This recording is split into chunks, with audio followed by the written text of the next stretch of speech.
Are you thinking about buying land in Illinois? Here's some things that you should take a look at before you sign. Most people make these same exact mistakes and it costs them a bunch of money. I've seen these same mistakes over and over, and it'll take your dream property and make it a complete nightmare. I'm going to give you a detailed breakdown of these mistakes so that you don't get yourself in the same position. So not all land is buildable. Just because you see an open lot doesn't mean you're going to be able to build on it. All counties in Illinois are different with their zoning codes, and they'll have different setbacks, the amount of feet that you're going to have to be away from your property line when you start building your house or any other building. Fences, they can usually go right on the property line, but again, it depends county to county. Everyone's different. You're always going to want to pay attention to how much road frontage you have. That's going to make a difference of how many houses that you can build on it, or if you can build one at all. And if you got access to your house, you might have to purchase an easement from the neighbor to get back. You got to make sure it's not landlocked. You don't want to get in a position where you can't access the land that you just bought. A lot of counties in Illinois, they don't let you buy land that is landlocked, so they'll already have an easement in place, but some more rural areas, they won't have that, and it's kind of just the neighbors around him use his land to get on to their land, but that's not always the case. And sometimes, even when you go to purchase it, you're going to want to get an easement put into place there so that you can always access it, whether you have the permission of the neighbor or not. So it's just something to look at before you just go buying a piece of property without knowing if you actually have access. It might look like you have access. There'll be a gravel driveway that leads right to the property you're talking about, and there might be a house on it already that makes it look like you have legal access, but when it comes down to it, you're going to need a survey to make sure that legally you do have an easement or you own that strip of land that gets you back to your property. So this road is a perfect example. You got a long gravel driveway in here that is a driveway, but it looks like a road. It's long enough to be a road. It's about 1,800 feet long that leads back to the house. But if you look at the overhead of this property and you see the property line, it actually looks like a flagpole. So you got about 60 foot total at the road that lets you get all the way back here to the property. Now, there's cornfields on each side of this thing, but it's just 60 foot of driveway is all this is, all the way to the road. 1,800 foot back here, and then you have the house. So when you're looking at this on the overhead, it's going to be a big 4-acre square out here, but just a 60 foot by 1,800 foot long driveway all the way out to the road. So this was actually a couple 100-acre farm, and this years ago, a long time ago, they wanted to build a house right in the middle of it and be way off the road. So they went ahead, they owned a couple 100 acres all around. They went ahead and built the driveway all the way out to the road, and what happened down the road is that they wanted to sell pieces of it at a time. So that at one point they sold this field over here, then they wanted to sell that over there, then they wanted to keep this just a residential couple acres without the fields around it. And but here's the problem though. They didn't get the strip all the way out to the road since it was already part of these other parcels. What they did was they just continued to use the driveway, but didn't actually have that as part of this parcel. It was part of the other parcel. They had to do one of two things. Either both parties had to agree to sign an easement and get that recorded at the county, or the one side had to sell a strip going out to the road. And that's what they did in this case. They went ahead and just deeded that land over so that this guy had access, permanent and legal access to his property to get back to his house. And then now that's how it is ever since. But if they wouldn't have done that, this isn't a legal property to sell because there's no access. You got to have access from the main road to get to the house. All right, so you bought this land and now you're ready to build a house on it. So there's a couple things that you need to think about first. Number one, this looks like about the best spot you'd pick to start building your house. Well, there's a couple things to think about. You're 1,000 foot from the road. All right, have you called ComEd, Ameren, and the electric companies? This area is Grundy County, so we're dealing with ComEd in this area. Have you called them to figure out how much it's gonna cost you to run power from the road all the way to the building site? You know, that's something that can be in the tens of thousands of dollars depending on where you're at and depending on where their electric supply is already at.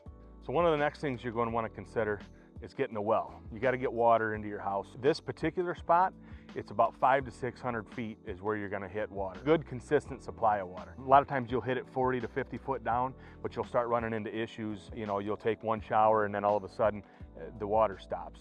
You know, it's a common thing that we run into on houses that have been around for 100 years plus. Back then they didn't used to go down as far. It used to cost them a lot of money. They didn't have the equipment to get there. But now it's very common to, you know, see 500, 600, even 700 foot wells in some places. It just all depends on the water tables, and it's different in every location. There's resources online that well companies use, and it shows them in the areas. It gets them a general idea so that you can know ahead of time. If you've got 5 neighbors in this country block that all have 500-foot wells, you're gonna need a 500-foot well. If you've got, one guy over there that's got 500, and then 2 miles over there, you've got a 150-foot well, well, you may be able to get into that 150-foot well area, which would be great, but you're going to be somewhere in between that. And you don't know until the well company actually starts drilling.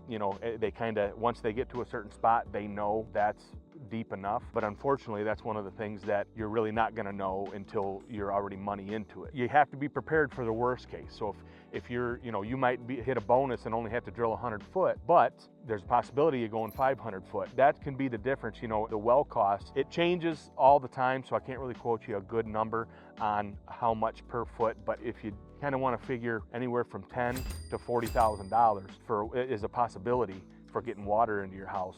It's just something that you really need to think about, because that'll let you know how much money you have to spend on the land itself. If you've got to drill a 500-foot well on that property, you probably ought to, try to negotiate a little bit more. And that's something that you can do during negotiations with the seller.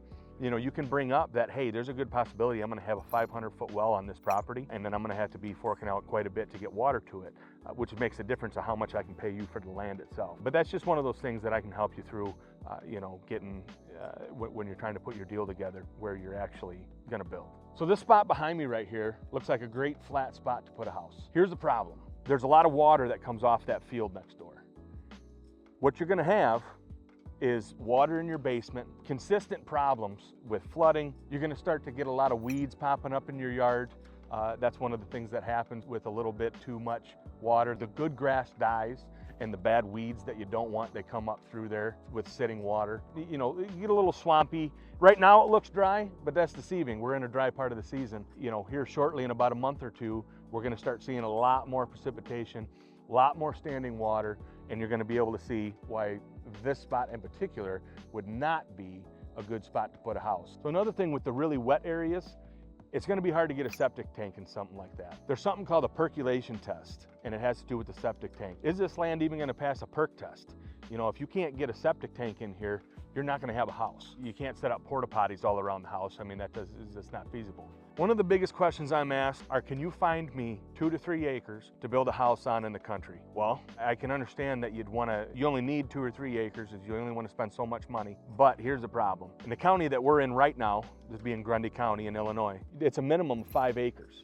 You've got to buy 5 acres. If it's currently zoned agricultural, you've got to buy 5 acres minimum for them to give you a building permit for one house. And then that house, they're gonna tell you how big the house can be. If you're buying a house on 5 acres, you probably wanna put a pole barn on it, or they're gonna tell you how big the pole barn can be. It's not gonna be, you're gonna have a certain height that you're gonna be able to build it in a certain footprint. Again, you're gonna have those setbacks. If you hire a builder that does not pay attention to these setbacks, you're gonna go out there and have half a barn or even a full barn built, and it's gonna be way too close to the property line. The county inspector is going to come out to inspect it, and he's going to say you're going to have to tear that building down so that you can meet your setback requirements. That is something that happens too often, and it's going to cost you way too much money if you're going to run into that. If you've got this project financed and you've got to pull out more money from the bank because your builder built it right on the property line and they didn't pay attention to the setback, do you think the bank's going to give you money that they already gave you to build a building they got put where it's not supposed to be? It's gonna be a mess. It's gonna be a disaster. You don't wanna run into something like that. The reason I make these videos is because there's too many people that buy land and then they can't do exactly what they want with it.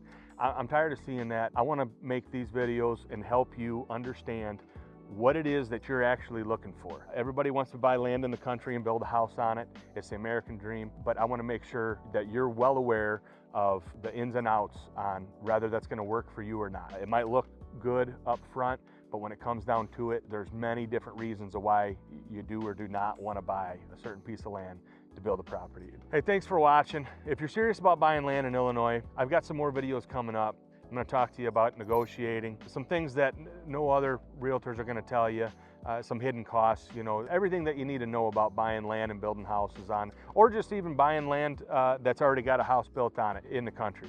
If you found any value in this video, make sure you subscribe so that you stay up to date on the rural real estate market, and I can help you out with that.